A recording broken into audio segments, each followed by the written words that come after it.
Hello and welcome back. Today we're talking about the Relational Database Service, or RDS for short, which is one of Amazon's flagship services.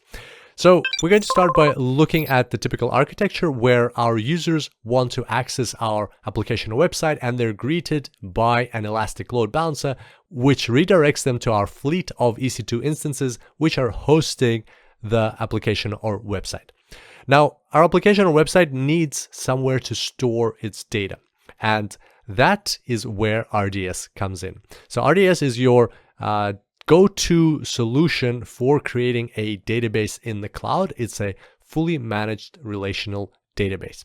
So let's see what this icon over here means. It includes three important components. The first one is that there's an EC2 instance in the background. Very important to remember that RDS is not a serverless service. You need to provision an EC2 instance. There is one exception when we'll be talking about our Amazon Aurora, but that will be in an upcoming tutorial. So just remember that Amazon RDS is not a serverless service, and you need to provision an EC2 instance, which you can scale vertically if you need to.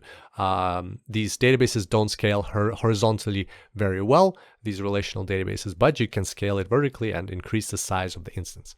Then you also choose which database will be installed on this instance, and it's your choice. You can pick from the popular engines out there: MySQL, PostgreSQL, Oracle, Microsoft SQL Server, MariaDB, and Amazon Aurora, which we will cover in an upcoming tutorial.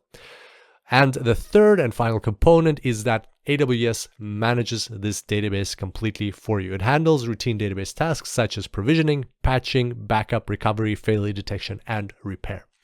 So there we go. That's what RDS is in a nutshell. Whenever on the exam you see a managed relational database service, think Amazon RDS.